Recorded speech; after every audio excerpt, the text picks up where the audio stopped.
Muito bem. Como você bem sabe, quando tem a oportunidade de trazer a mensagem, nós estamos estudando o livro de Gálatas.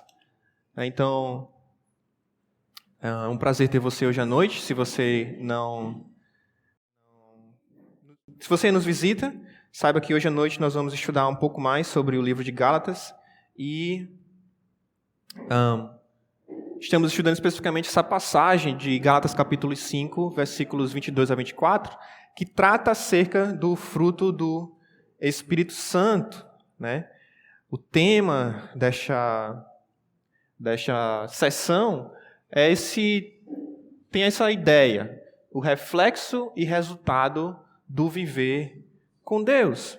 E por que tem essa ideia do reflexo e resultado de viver com Deus?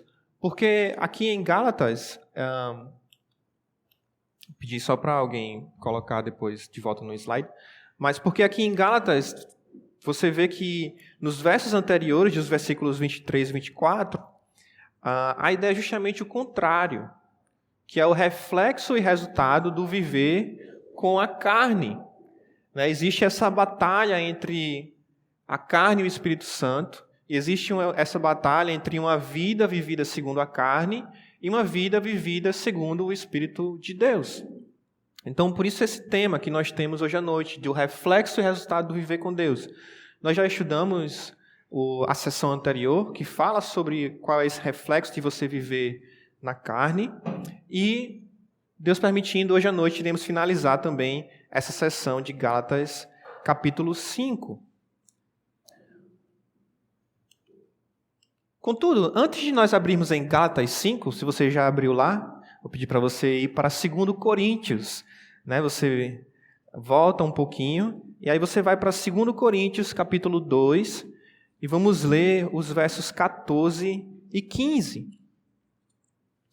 Sendo essa sessão que trata do fruto do Espírito Santo, nós percebemos que o fruto do Espírito Santo ele é contido de características que vão ajudar-nos a demonstrar que nós somos filhos de Deus. Por isso que é um fruto que é a partir do Espírito de Deus.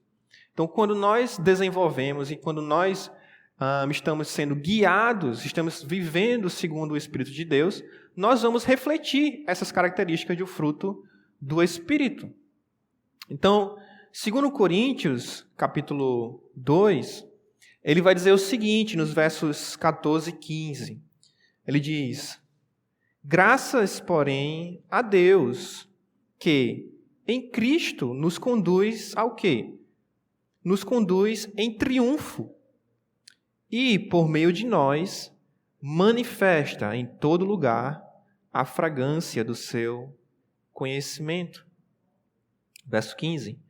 Porque nós somos para com Deus o bom perfume de Cristo, tanto nos que são salvos, como nos que se perdem. Então, o texto aqui de 2 Coríntios 2,15, ele nos diz que nós somos para com Deus o bom perfume de Cristo. Obviamente, o sentido primário dessa passagem, ela está falando sobre a proclamação do Evangelho pelos apóstolos. É isso que está sendo tratado aqui do ministério apostólico, quando Paulo está escrevendo esta carta. Contudo, nós podemos também aplicar isto para nossas vidas, lembrando que, à medida que nós somos um sacrifício agradável a Deus, e nós andamos de acordo com o seu Santo Espírito, nós também seremos um aroma suave, nós seremos um bom perfume de Jesus. Hoje eu trouxe essas flores, né? Temos algumas senhoras aqui, e normalmente as senhoras gostam muito de flores, né? Você pode talvez cheirar e você sente o bom perfume que essas flores têm, né? Lá em casa nós temos, entre aspas, um jardim, né? Que não é muito bem cuidado, mas existe algumas plantas, algumas flores lá. E tem algumas épocas do ano que quando o vento ele bate, você sente o perfume das flores, você sente aquele bom perfume. Minha esposa gosta bastante. Mas para que esse bom perfume é necessário que haja nutrientes, né? Por exemplo, a água, que vai fazer essas flores florirem e não estarem secas ou não estarem morrendo. Mas sabe o que é interessante? Quando você não cuida muito bem do jardim, e eu posso falar com propriedade, vão aparecer algumas coisas no seu jardim para atrapalhar o crescimento das suas flores. Teve um ano que foi muito triste. A gente saiu para a igreja e tinha uma planta dessa, toda florida, toda cheia das suas folhas e das suas flores. Quando nós voltamos da igreja, só tinha os caules. Rápido. Enquanto a gente estava no culto, a planta sumiu, só ficou o caule dela. Por quê? Porque apareceram várias formigas saúvas. E elas acharam que esse era o melhor alimento que elas podiam achar ali no jardim naquele dia. Tinham várias outras plantas que elas podiam ter levado, mas elas preferiram aquele pé, né, de boa noite. Então, muitas vezes vão acontecer coisas no jardim para tirar aquele bom perfume. Vão acontecer circunstâncias que, se você não cuida bem, esse bom perfume não vai ser exalado. E é por isso que quando a gente vem para, por exemplo, 2 Coríntios, ou vemos para estudar um pouco do fruto do Espírito Santo, nós trazemos à mente que nós, por sermos filhos de Deus, somos aqueles que temos o bom perfume de Cristo.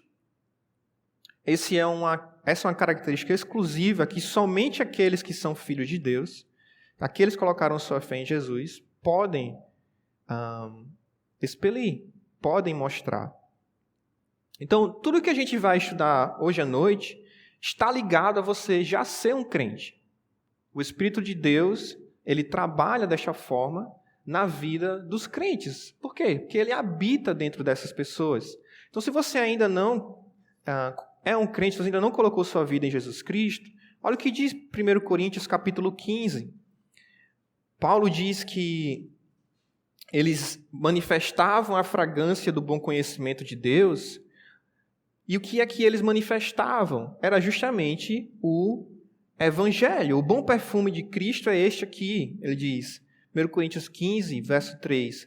Antes de tudo, vos entreguei o que também recebi, que Cristo morreu pelos nossos pecados, segundo as Escrituras, e que foi sepultado e ressuscitou ao terceiro dia, segundo as Escrituras. E apareceu a Cefas e depois aos 12. Então, este é o Evangelho. Qual é o Evangelho? Cristo morreu pelos nossos pecados, conforme as Escrituras dizem, foi sepultado e ressuscitou ao terceiro dia, segundo as Escrituras. E foi visto não somente por Pedro, no caso Cefas, mas também por mais de 500 testemunhas. E todo aquele que coloca a sua fé, coloca a sua confiança nesta verdade das Escrituras, Deus diz que ele tem vida eterna. Olha o que diz, está em 1 Coríntios, vai para 1 João, capítulo 5. 1 João já é lá no finalzinho da Bíblia, mas ele vai dizer o seguinte, 1 João, capítulo 5, verso 11. Ele diz assim: e o testemunho é este, que Deus nos deu a vida eterna, e esta vida está no seu Filho. Quem é o Filho de Deus? Jesus, aquele que morreu na cruz. Ele diz, verso 12, que tem o Filho, aquele que tem o Filho, tem a vida. Aquele que não tem o Filho de Deus, não tem a vida. Verso 13, ele diz, estas coisas vos escrevi, a fim de saberdes o quê? Que tendes. Não é que você vai ter, não é que você teve, não é que talvez você tenha, mas ele dá uma certeza, uma confiança, ele diz, a fim de saberdes que tendes a vida eterna, a vós outros que credes em o nome do Filho de Deus. Então, se você já se arrependeu dos seus pecados, colocou sua vida em Jesus Cristo, sua confiança, sua fé, não em você, não nas suas obras, não no que você pode fazer, mas na obra redentora de Jesus na cruz, a palavra de Deus diz que você recebe vida eterna. E se você não fez, você está sendo um tolo, porque ele diz que quem não tem o Filho de Deus não tem vida eterna e não irá passar a eternidade com Deus. Então não perde tempo, né? Coloca a tua vida, tua confiança em Jesus. Por quê? Porque uma das maravilhosas coisas que vai acontecer com você é que você vai ser dirigido pelo Santo Espírito de Deus. Olha o que diz Efésios capítulo 1. Você está em 1 João, volte algumas folhas, por favor. E aí você vai ver o que diz Efésios capítulo 1, no versículo 13. Efésios 1, 13 diz assim: em quem também vós, depois que ouvistes a palavra da verdade, o evangelho da vossa salvação. Então ele diz, olha, você ouviu o evangelho da salvação. Qual é o evangelho? Ele diz que Jesus Cristo morreu e ressuscitou por você. Tendo nele também crido, você não só ouviu, mas você creu neste evangelho, fostes selados com o Santo Espírito da promessa, o qual é o penhor da nossa herança, até o resgate da sua propriedade em louvor da sua glória. Então, todo aquele que coloca sua confiança em Jesus, ele recebe, ele é selado pelo Espírito Santo.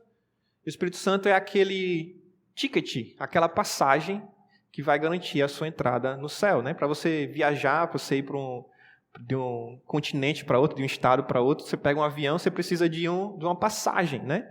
E esta garantia, este penhor, aquilo que vai nos fazer adentrar os céus, de acordo com Efésios 1, versículo 14, é o Santo Espírito que habita dentro de nós. E porque agora nós somos propriedades de Deus, Deus vai trabalhar em nossos corações, trabalhar em nossas vidas, esse processo de amadurecimento através do Espírito Santo. E aí, finalmente, vamos para Gálatas, capítulo 5, versos 22 e 23. Você está em Efésios 1, provavelmente você vai virar somente 1 ou 2 páginas, voltando, e você vai chegar em Gálatas, capítulo 5. E o texto diz o seguinte, Efésios 5, versos 22 e 23. Mas o fruto do Espírito é... Qual é esse fruto? Ele diz: amor, alegria, paz, longanimidade, benignidade, bondade, fidelidade, mansidão e domínio próprio. Contra estas coisas não há lei. Oremos. Amado Pai, amado Senhor, agradeço, Senhor, a Ti pela Tua santa palavra e agradeço pelo Teu Santo Espírito, ó Pai, que habita dentro daqueles que já colocaram sua fé em Ti.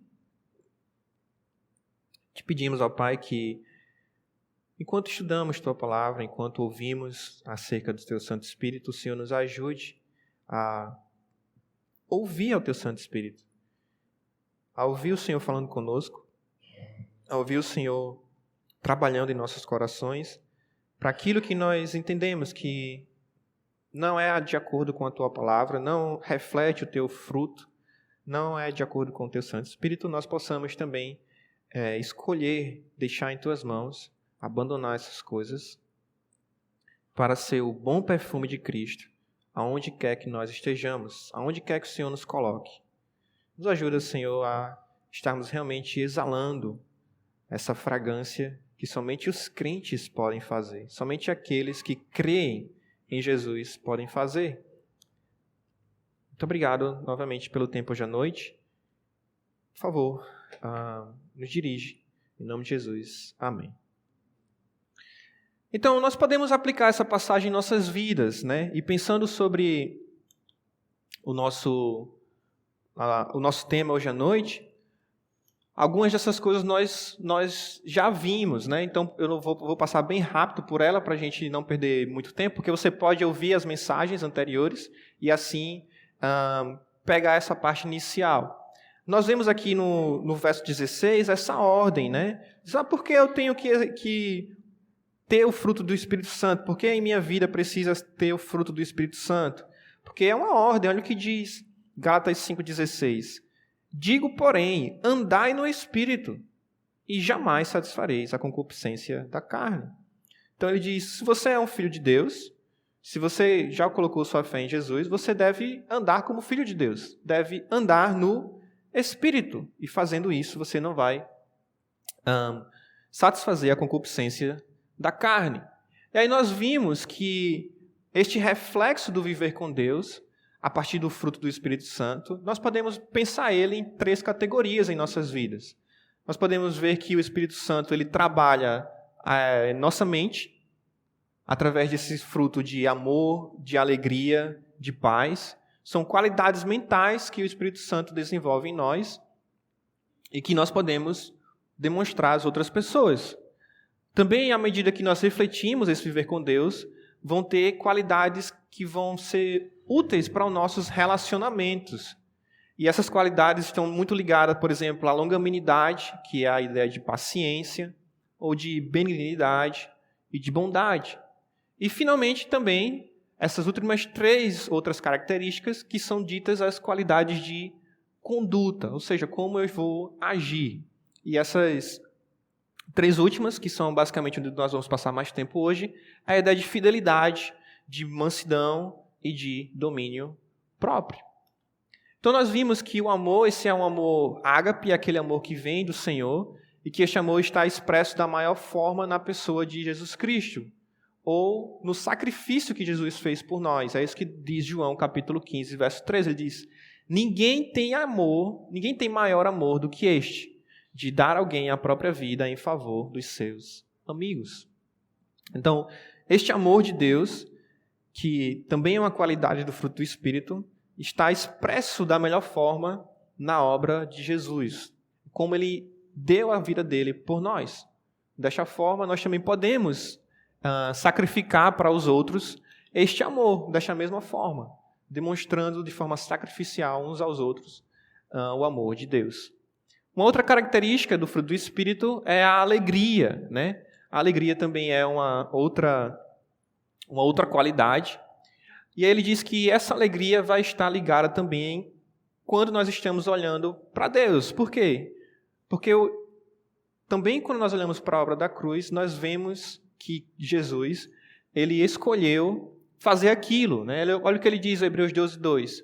Olhando firmemente para o autor e consumidor da fé, Jesus, o qual em troca da alegria que lhe estava proposta, suportou a cruz, não fazendo caso da ignomínia, e estando assentado à destra do trono de Deus. Então, Cristo, olhando para a alegria que haveria de vir, ele suportou aquele momento difícil de estar ali na cruz, por mim e por você. É a ideia de que a alegria ela não é simplesmente que nós vamos estar sempre sorrindo, nós vamos estar sempre alegres, mas sim que a alegria ele é um estado de espírito de satisfação em Deus. É uma ideia um pouco diferente de felicidade. Não é somente que eu estou contente, mas que eu encontro satisfação, mesmo em situações difíceis. Mesmo quando as coisas não estão fáceis, como o sacrifício de Jesus na cruz não era uma situação fácil, uma situação de muito sofrimento, ele ainda encontrava alegria quando ele pensava no que haveria de vir. E a gente viu que a alegria ela é muito ligada também a uma mãe que está grávida, né? Nós temos algumas mulheres grávidas aqui na nossa igreja e a Bíblia ela vai ligar esta alegria à gravidez e especificamente ao trabalho de parto. Quando a mulher ela tem o seu filho, ela passa por um sofrimento e o marido que está do lado ele fica agoniado porque ele não pode fazer quase nada, né? Fica ali pensando, poxa, muita dor, não posso ajudar muita coisa. Mas quando o bebê nasce, toda aquela dificuldade, toda aquela ansiedade, todo aquele labor mesmo, ele é superado por uma alegria, né? Uma alegria sem igual. Então, essa é a ideia de uma alegria que vem através do Santo Espírito de Deus. Também a outra é a ideia de paz, uma paz que somente o Senhor pode nos dar. É Filipenses capítulo 4, 6 e 7, ele diz, não andeis ansiosos de coisa alguma, em tudo, porém, sejam conhecidas diante de Deus as vossas petições, pela oração e pela súplica, com ações de graças, e a paz de Deus, que excede todo entendimento, guardará o vosso coração e a vossa mente em Cristo Jesus. Para você ter paz, Filipenses ele dá 3 dicas.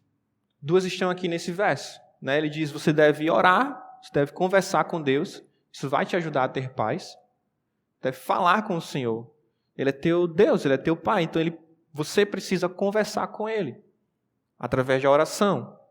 E você deve ser alguém grato, ele diz, com ações de graças. Né? Você não só ora, você não só suplica, mas você faz isso com gratidão, com ações de graças. E uma outra dica que Filipenses dá vai estar nos versos em diante dessa passagem, versos 8 e 9. Ele vai dizer, controla teus pensamentos, deixa Deus controlar a tua mente, pensa no que é puro, no que é amável, no que é de boa fama, e assim isso vai te ajudar a experimentar essa paz que vem de Deus. A ideia de paciência, né? Nós também já passamos por isso aqui, e a gente viu que paciência ela está ligada também a essa ideia de que eu vou precisar muitas vezes demonstrar a diversas pessoas essa paciência.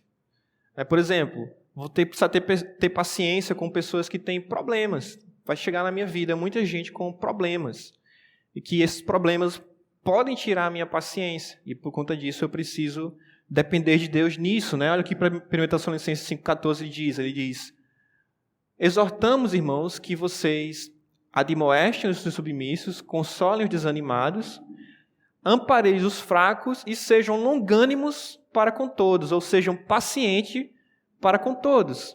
Se a pessoa ela é uma insubmissa, se a pessoa está desanimada, se a pessoa está fraca, você deve ter paciência, antes de tudo, em todas essas situações. Então, você vai precisar ter paciência com pessoas com problemas. Você vai precisar ter paciência para que as pessoas se arrependam também. Então, às vezes, você vai precisar exortar, você vai precisar falar com alguém. Né? Eu tenho um irmão que não quer vir para a igreja, você precisa ser paciente, conversa com ele, mostra as razões. E ora a Deus, esperando que a pessoa se arrepende e faz aquilo que é de acordo com a vontade de Deus. Uma outra característica é que nós precisamos ter paciência com pessoas que ignoram a palavra de Deus. Muitas vezes, vivendo de forma relacional, como essas características estão ligadas, você vai precisar se posicionar por ser um crente. Você vai precisar dizer, olha, eu não faço isso, eu não vou fazer tal coisa, porque eu creio em Deus. E eu creio que Deus quer que eu faça desta forma, diferente do que você está me pedindo. E a pessoa pode aceitar ou não. E por conta disso, você precisa ser também paciente. E aí o Salmo 37, verso 8, ele vai dizer que é nele, é em Deus que nós encontramos paciência. Também a ideia de benignidade, ela também está ligada a Deus. Né? Como Deus é amoroso, uma expressão do amor de Deus também é a sua benignidade. 1 Pedro 2, 1 a 3, diz que nós precisamos deixar a maldade e a inveja de lado, para que nós possamos experimentar como o Senhor é bondoso. Né? Ele diz, olha, como crianças recém-nascidas, você deseje o genuíno leite espiritual, para que por ele você seja dado crescimento, se é que já tendes a experiência de que o Senhor é bondoso. Então, sabendo que Deus é bondoso, você deseja aprender mais de Deus através da sua palavra. Finalmente, bondade. Né? A ideia de bondade também está ligada à ideia de benignidade. E o Salmo 86 diz, tu, Senhor, és bondoso e compassivo, abundante em benignidade, para com todos os que te invocam. Então, como nós demonstramos essa bondade de Deus? Nós demonstramos essa bondade com generosidade, nós demonstramos ela como uma arma, não deixamos vencer o mal, mas nós agimos com o bem, vencendo o mal com o bem. E nós provamos que Deus, Ele realmente é bom. Ó, provai e vede como o Senhor é bom. Bem-aventurado ou feliz o homem que nele se refugia. Então, lembrando que nós somos o bom perfume de Jesus Cristo, nós entramos nessas últimas 3 qualidades, né, acerca de uma vida de conduta. E a primeira delas, aqui em Gálatas 5, no verso 22, é a última, né? Ele fala de fidelidade. Mas o fruto do Espírito é fidelidade. Normalmente, quando você lembra do que é fidelidade, você lembra logo de confiabilidade, não é? Talvez eu botei essa imagem deste doguinho, né, deste animal, porque normalmente você associa o cão, o cachorro, a uma fidelidade, né? Ele, quando vê você passou o dia todo fora, né? Mas quando ele lhe vê, ele tem aquela alegria, né? Ele é fiel a você. Então, mas é essa ideia de confiabilidade. Mas não é só uma confiança que é direcionada às pessoas, mas principalmente uma confiança direcionada a Deus, né? Então, a ideia de fidelidade, essa palavra pistes, no grego, é a ideia de eu confio em Deus e eu também direciono essa confiança aos homens, aos meus irmãos. Eu confio na pessoa de Deus, nas suas promessas, confio nos planos de Deus, mas eu também confio nos outros, né? Eu peço sabedoria a Deus para me ajudar a saber em quais pessoas eu devo confiar. E como é que eu vou fazer isso, sendo tão difícil viver em sociedade hoje em dia e confiar nas pessoas, né? Ele diz, como é que você pode fazer isso? A gente pode fazer lembrando, né, que nós não vamos ser movidos, por exemplo, por ciúmes, ou que não vamos ser movidos por dúvidas. Normalmente são as dúvidas que colocamos em nossa mente que vão nos levar a desconfiar dos outros, né? Será que fulano realmente está dizendo a verdade? Será que ele realmente está sendo sincero comigo? Então é isso que me deixa com o pé atrás e não me ajuda a ter confiança nas pessoas. Não sei você, mas pelo menos comigo é assim, né? Quando a minha dificuldade em confiar em alguém é se eu tenho certeza se ela está falando a verdade ou não, né? Se ela é uma amiga da mentira ou não. E por conta disso a gente pede a Deus, a gente coloca a nossa confiança em Deus e pede para Ele nos proteger, né? E nos dirigir. Mas essa característica de fidelidade, ela vem através de um processo de amadurecimento, né? Não vai ser hoje, né? Digamos, conheci o João hoje, e hoje eu confio 100% no João. Não, né? É um processo de amadurecimento. À medida em que estamos nos relacionando, e eu não somente ajo com boa conduta com o João, mas percebo que ele responde dessa mesma forma, a nossa relação de confiança ela é estabelecida, é um processo de amadurecimento que vem através de nossas atitudes, demonstrando que nós somos pessoas confiáveis. Então, por isso que o cristão ele não pode não ser confiável, né? Quando nós dizemos que somos filhos de Deus, Deus, em algum momento, ele deixa de ser confiável? Não é verdade? Deus não deixa de ser confiável. Então, sendo eu filho de Deus, eu também preciso ser como meu pai, não é verdade? Eu preciso ser confiável. Eu preciso ser alguém que, quando eu digo que vou fazer algo, eu faço. Eu preciso ser alguém que não é ligado à mentira. Eu preciso ser alguém que as pessoas vão olhar para mim e podem até muitas vezes não gostar dos meus posicionamentos, mas elas vão ter certeza que o que eu falar, eu vou fazer. Eu sou alguém de confiança, né? Paulo diz em 1 Coríntios capítulo 13, 7, que quando a gente agia como menino, nós andávamos como menino, fazíamos as coisas de menino. Mas agora que nós somos filhos de Deus, né? Agora que nós chegamos a ser homens, na verdade é isso que o texto diz, agora que nós chegamos a ser homens, nós deixamos as coisas de meninos de lado para que nós possamos realmente refletir ao Senhor. Então, à medida que nós amadurecemos, à medida em que nós crescemos e andamos com Deus, nós entendemos que nós não podemos ser pessoas infiéis ou pessoas que geram desconfiança, né? Nós precisamos ser alguém fiel, não somente ao Senhor, mas reconhecidos. Lembra? Eu exalo aquele perfume como aquela flor que alguém realmente confia. Esse comentarista ele diz o seguinte: em um mundo marcado por divisões, dissensões e ciúmes, os filhos de Deus devem ser marcados pela lealdade e confiabilidade. Muitas vezes, porém, o povo de Deus é marcado pela falta de fé. Maridos e esposas juram ser fiéis um ao outro e depois quebram esses votos. Os maridos, por exemplo, podem não ter casos extraconjugais, mas as dezenas de imagens pornográficas em seus computadores denunciam sua infidelidade. Muitas vezes os cristãos são infiéis em sua ética de trabalho e não são diferentes de um mundo incrédulo. Chegam atrasados ao trabalho, saem mais cedo do trabalho, furtam propriedade da empresa ou usam recursos da empresa para ganho pessoal. Para dizer o mínimo, esse tipo de conduta nunca deve marcar o povo de Deus. Devemos ser um povo fiel ao Senhor e fiel à nossa palavra. Nossas lealdades devem começar e terminar com Cristo. Então a ideia de fidelidade, seja na igreja, seja em casa, seja no ambiente em que eu estiver, eu tenho que lembrar que antes de eu ser fiel àquelas pessoas, eu sou antes fiel a Deus. Então mesmo que as pessoas não estejam agindo numa conduta de acordo com a palavra de Deus, eu, como filho de Deus, preciso ser. Né? Seja no meu trabalho, seja nos meus estudos, seja na minha casa, na minha família. É dali de onde vai sair o reflexo de quem eu sou.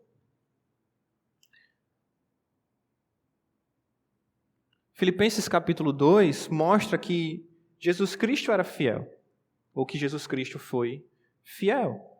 Ele diz no verso 8, né? E achado na forma de homem, humilhou-se a si mesmo, sendo obediente a Deus Pai até a morte e morte de cruz. Já pensou se Jesus não tivesse sido fiel? Não tivesse cumprido com o plano de Deus?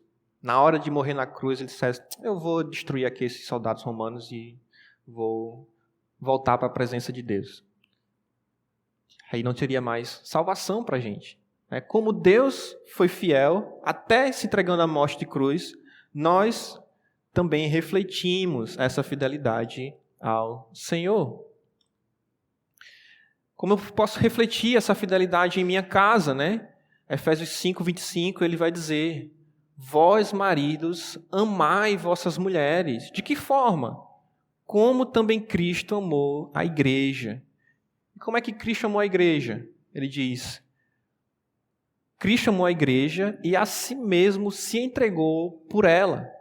Então, o relacionamento que um marido deve ter com sua esposa não é somente um relacionamento de confiança, mas de fidelidade. Essa fidelidade que demonstra esse amor de Deus sacrificial por ela. Essa foto é do nosso último retiro de casais e nós já estamos nos preparando para esse próximo retiro de casais que vai ser neste ano. Essa é uma grande oportunidade de você trabalhar esta fidelidade dentro da sua família. Por quê? Porque nesses momentos que a igreja separa de retiro, são nessas horas que a gente não somente tem um maior tempo com o nosso cônjuge, um tempo livre, mas também é onde a gente é nutrido pela palavra de Deus.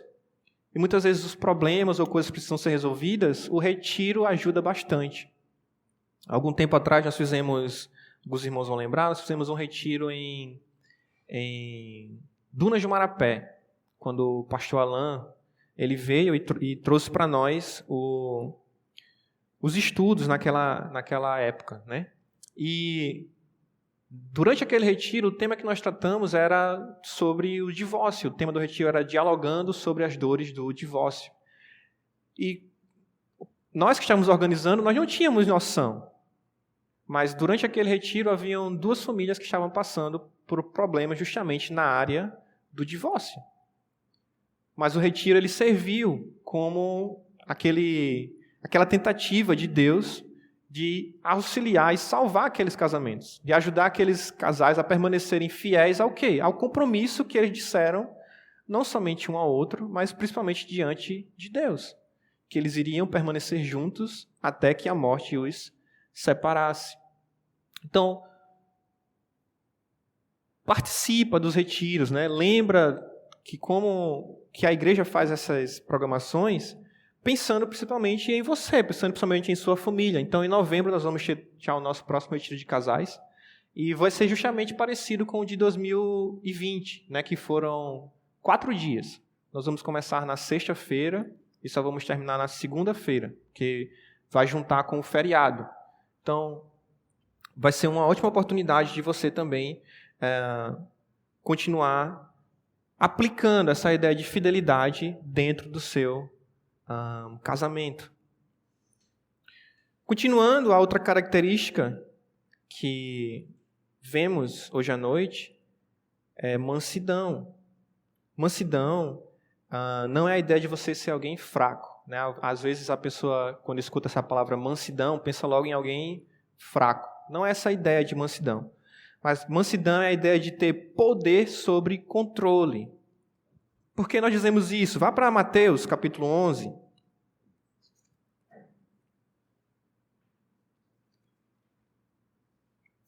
Mateus 11.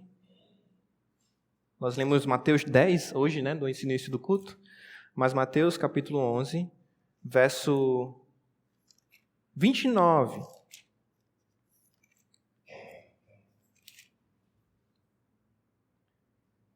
Diz assim, Mateus 11, 29.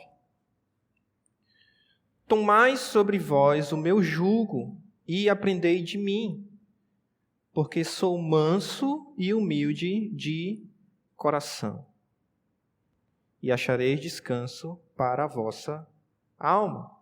Então, mansidão é essa ideia de poder sobre controle, porque a palavra de Deus diz que Jesus, ele era manso e humilde. Ele mesmo que diz, ele diz, olha, tomai sobre vós o meu jugo e aprendei de mim. Por quê?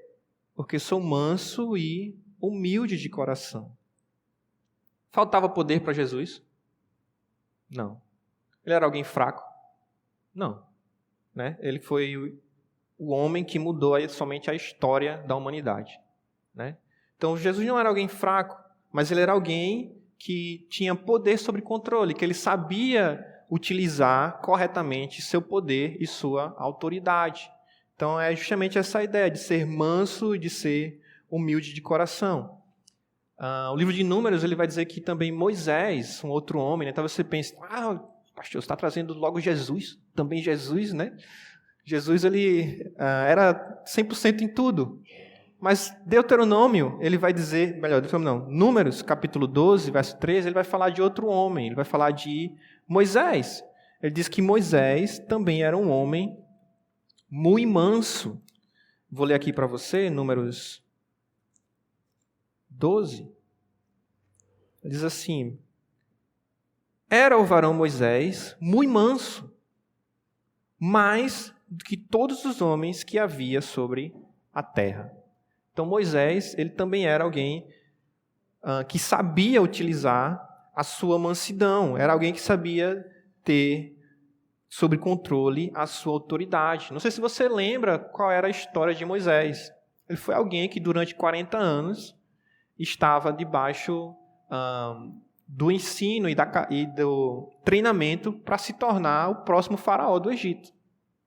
Então, ele era alguém dentro da realeza lá no Egito, sendo preparado para utilizar esse poder, para utilizar essa autoridade. E ele, como a palavra de Deus diz, era alguém extremamente manso. Então, mansidão é essa ideia, o uso correto da autoridade, do poder que nós temos em nossas mãos. E veja como a mansidão ela é importante. Vá comigo para Efésios, capítulo 4. Se tiver em Gálatas, você pula algumas páginas para Efésios. Efésios 4, capítulo 2, diz assim.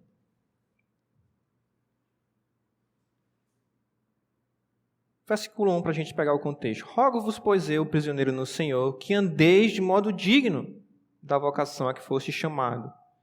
Aí ele diz, com toda a humildade e mansidão, com longanimidade, suportando-vos uns aos outros em amor. Né? Essa palavra que os jovens gostam muito, suportando-vos.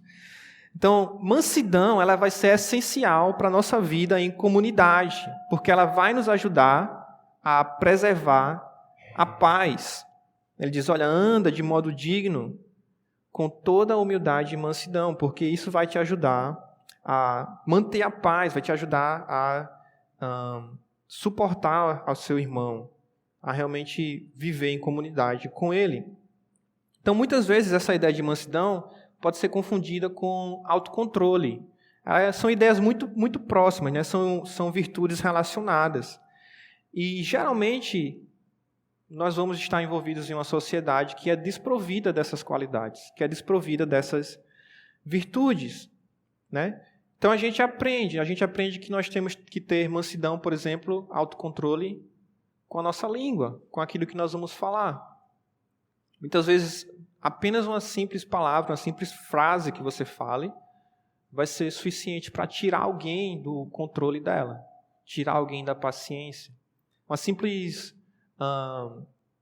menção que você possa fazer, que possa passar uma ideia diferente do que você está pensando, já pode deixar as pessoas de serem mansas.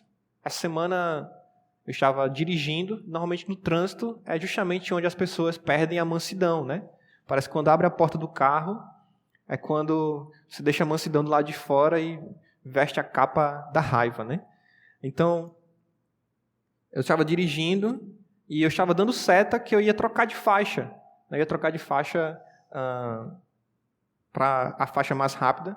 Mas vinha um rapaz numa moto numa velocidade tão grande que ele ficou com raiva porque eu estava trocando de faixa. Ele não queria que eu trocasse de faixa, né? E aí, quando ele passou, ele tentou quebrar meu retrovisor. Deu um chute, ainda acertou o retrovisor, mas não quebrou, né? Não chegou a quebrar. Mas por quê? Porque as pessoas estão desprovidas de mansidão, né? Elas sempre estão naquele ritmo frenético, achando que sempre vão ser colocadas em primeiro lugar. Mas como recipientes da graça de Deus em Cristo, nós precisamos demonstrar essa mansidão, demonstrando a gentileza, né, que Jesus Cristo tinha pelas pessoas. Além disso, não somente precisamos ter mansidão ou controle sobre o nosso poder, agir com a autoridade corretamente, mas também precisamos ter domínio próprio. Essa é uma outra característica pertinente aos santos. E domínio próprio ela vai estar ligada à ideia de controle sobre seus próprios desejos e controle sobre suas paixões. Essa é a ideia de domínio próprio. Um controle pessoal dos seus desejos. É uma qualidade que vai nos proteger de excessos, né? Uma vida vivida em excessos, até excessos em coisas boas, é uma vida sob perigo. É uma vida que está realmente... que pode acabar. Não sei se você lembra, mas talvez mês passado, ou 2 meses atrás, beber água é bom? É, né? Se você for no médico, o Dr. Tarcísio está aqui, ele pode dizer, você tem que beber água, né? Você não pode viver sem água. Só que aí teve uma moça que ela escolheu beber 3 litros de água em 1 hora. Eu não sei se você viu essa reportagem, mas o que aconteceu com ela? Ela faleceu. Por quê? Porque bebeu água. Só que em excesso, né? Em uma quantidade demasiada. Aquilo que era bom alterou a qualidade química do corpo dela, né? E ela veio a falecer, porque bebeu água em excesso. Então, domínio próprio vai estar ligado a essa ideia de controle dos nossos desejos, controle das nossas paixões, para que nós não vivamos uma vida de excessos. Nós não vivamos uma vida em excesso sobre o que é bom, mas também deixando aquilo que é ruim, aquilo que não agrada a Deus. Ele vai nos ajudar a viver uma vida equilibrada. O contrário de uma vida em excesso é uma vida equilibrada. Você está em Efésios, né, provavelmente. Então, volte para Gálatas. Lembra que esse contexto ele está ligado a tudo que o capítulo 5 está falando. E os versos 19 a 21, eles vão mostrar coisas que vão nos proteger se nós vivermos em domínio próprio. Ou melhor, vão aparecer coisas nesses versos que, à medida que nós vivemos em domínio próprio, nós vamos estar protegidos dela, que são justamente o quê? As obras da carne. Olha o que ele diz. Anda no Espírito, né? Verso 16. Ele diz, por quê? Porque as obras da carne são conhecidas. Aí ele diz quais são essas obras da carne. Ele diz, elas são prostituição, impureza, lascívia, idolatria, feitiçarias, inimizades, porfias, ciúmes, iras, discórdias, dissensões, facções, invejas, bebedices, glutonarias e coisas semelhantes a estas, a respeito das quais eu vos declaro, como já outrora vos preveni, que não herdarão o reino de Deus os que tais coisas praticam. Então, domínio próprio vai me proteger de uma vida em excesso e vai me proteger desses desejos, dessas paixões que vêm através de quê? Da minha carne, da minha natureza pecaminosa. Então, seja encorajado, né? Seja encorajado a viver em domínio próprio. Interessante que domínio próprio ele tem algumas características. Eu achei muito interessante esse texto. Vamos para Atos capítulo 24. Você está em Gálatas? Volte um pouco para o livro de Atos. Ele é logo depois do livro de João. E Atos 24,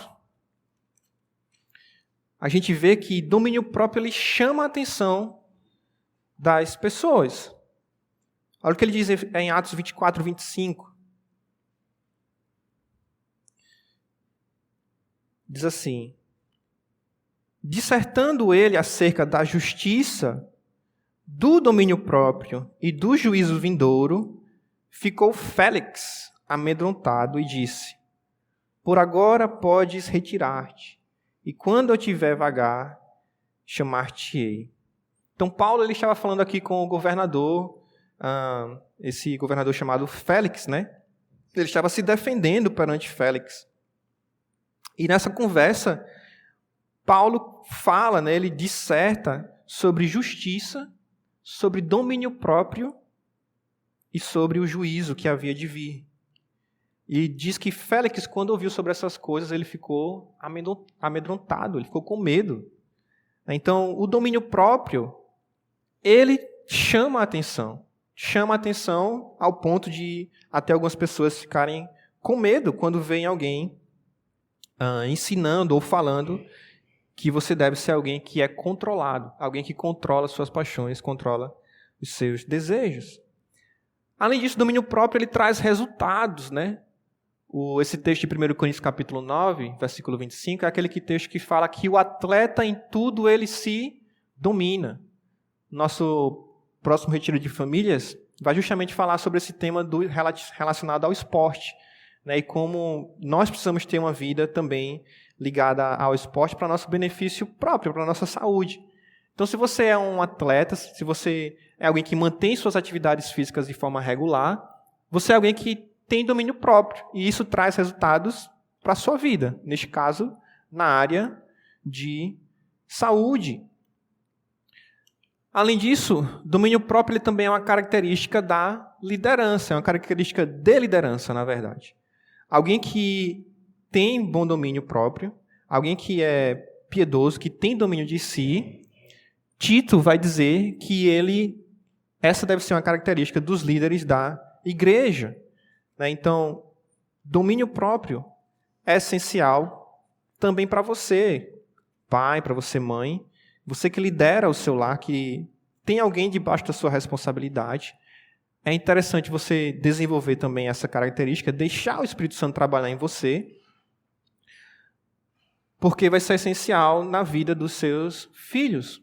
Ontem no chá do Mateus, nós estávamos, chá do Mateus e da Ianca, ou melhor, no chá do Miguel, filho do Mateus e da Ianca, nós estávamos justamente conversando sobre essa ideia de paternidade e vendo que seu filho vai precisar da sua presença e vai precisar que você tenha um propósito de cuidar dele,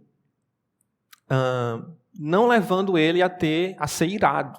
né, o texto de Efésios, capítulo 4, Efésios 6, verso 4, vai dizer isso, que nós como pais não devemos levar nossos filhos à ira. E para você não levar seu filho à ira, você tem que ser alguém controlado.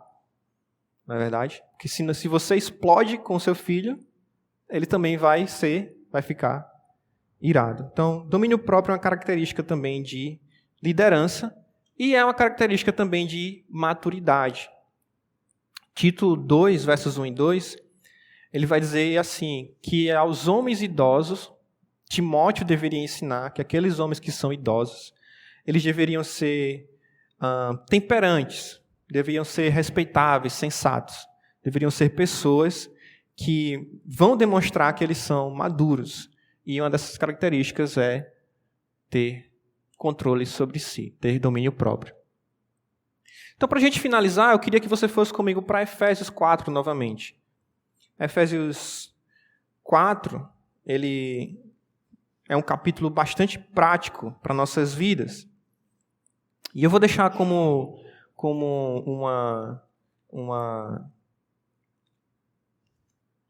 digamos, um apêndice da mensagem, que você estude um pouco de Efésios 4 em casa. Você pode, durante a semana, olhar esse texto com algumas partes dele, lendo nos seus devocionais ou conversando com sua família nos seus cultos dominicais, nos seus cultos domiciliares. Porque Efésios 4 vão trazer muitas aplicações práticas que demonstram que nós vivemos como filhos de Deus, que demonstram que nós exalamos o bom perfume de Cristo. Né? Todas essas qualidades que nós estudamos do fruto do Espírito, elas são não somente benéficas para nós, mas também para aqueles que estão ao nosso redor, aqueles que estão à nossa volta. E aí, Efésios 4, ele começa dizendo: rogo-vos, pois eu, prisioneiro no Senhor, que andeis de modo digno da vocação a que fostes chamados. E aí ele vai dizer várias formas que nós vamos demonstrar que estamos andando de acordo com a vocação que fomos chamados. Andando de acordo com o Espírito Santo. Andando de acordo conforme Deus nos agrada. Ele vai dizer no verso 17, olha: isto, portanto, digo no Senhor e testifico que não mais andei como andam os gentios, na vaidade dos seus próprios pensamentos. Ele diz, olha, não desperdiça teus pensamentos no que não tem valor, naquilo que é vaidade. Não fica jogando teus pensamentos nisso, porque quem andava desta forma eram os gentios. Verso 18, não seja duro de coração para com Deus. Se Deus te mostra algo que você deve corrigir, se Deus diz que você tem que vir para Ele e aceitar a Ele como Senhor e Salvador, não endurece teu coração. Ele diz, olha, obscurecidos de entendimento, alheios à vida de Deus, por causa da ignorância que vivem, pela dureza do seu coração. Então não seja assim. Verso 19, ele diz, fuja da impureza. Verso 20 a 22, ele diz, deixa esse velho homem. Verso 24, quando você deixa o velho homem, você se reveste do novo homem.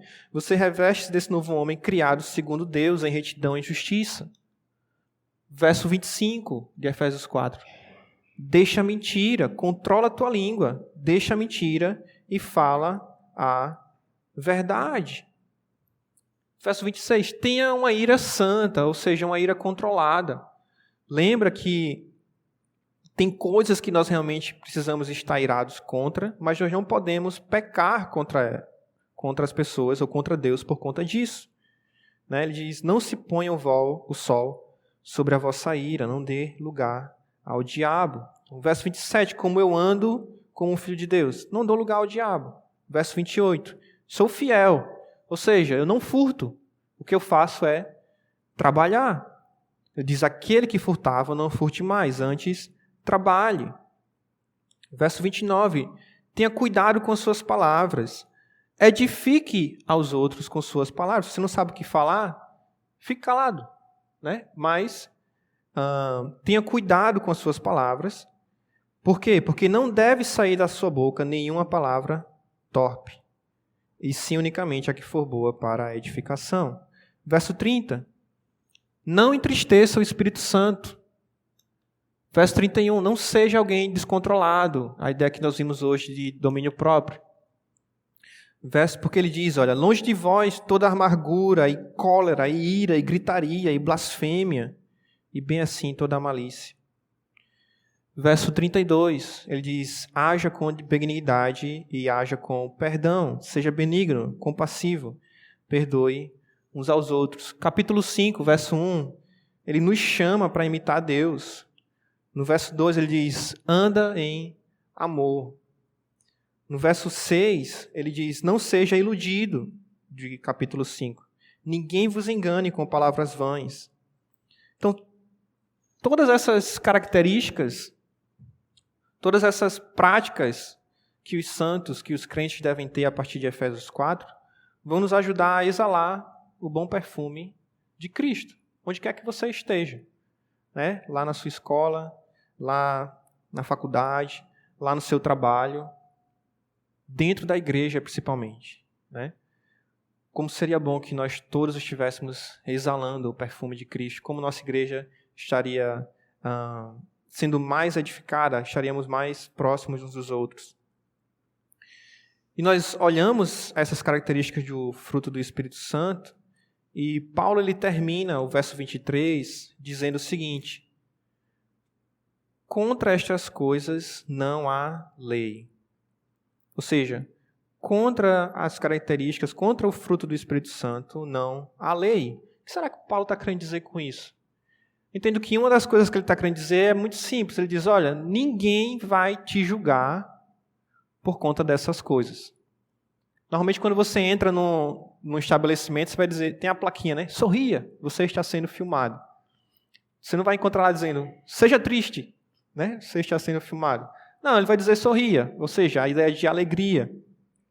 Você não vai ser julgado, não vai ter uma lei que vai lhe condenar por você ser alguém amoroso. Não vai ter uma lei que vai te condenar por você ser alguém controlado.